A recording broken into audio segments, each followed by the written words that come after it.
একটা কোম্পানিতে চাকরি করছেন 10 বছর, করার পরে আপনি তো জিরো। আপনার যদি প্রভিডেন্ট ফান্ড না থাকে আপনি কি করবেন? ফর এক্সাম্পল, আমি একটা জায়গাতে একটা কোম্পানিতে আমার কিছু মেশিন আছে, সেখানে আমার কিছু ব্যবসা আছে। ওই কোম্পানির যে এমপ্লয়ার ছিল তার সাথে আমার দীর্ঘদিনের পরিচয়। সে ওইখানে প্রায় 12 বছর চাকরি করে। হঠাৎ করে তার চাকরিটা চলে গেছে, আমারে ফোন করে বলতেছে আম্মার ওষুধ কিনবো ভাই, কিছু টাকা দেন। এটা রিয়েল ঘটনা। আম্মার ওষুধ কিনবো, কিছু টাকা দেন। আমি বললাম তুমি তো চাকরি করলা এখানে প্রায় 12 বছর, 1 মাস হইল না তোমার চাকরি চলে গেছে, আম্মার ওষুধের জন্য তোমার টাকা নাই? বলতেছে ভাই সত্যিই নেই।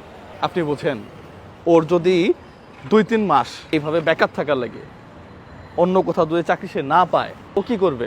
ফাইনালি আমি শুনলাম সে বাসায় গিয়ে এখন ওই যে গ্রামের যে একদিন মানে দিনে 500 দিনে 600 কাজ করে, ঠিক সেই কাজটা করতেছে।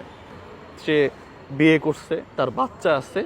আমি ঘটনাটা শোনার পরে সত্যি আমার কাছে অবাক লাগলো যে এই ভদ্রলোকটা এসি রুমে থাকতো 12 বছর, এই লোকটা বাজারে গিয়ে এখন দিন হাজিরা কাজ করে। আপনার আমার অবস্থা কি? তুমি 10 বছর চাকরি করো, আমি 12 বছর চাকরি করি, আরেকজন 20 বছর চাকরি করে। অবস্থা কি তোমার? আজকে চাকরি গেলে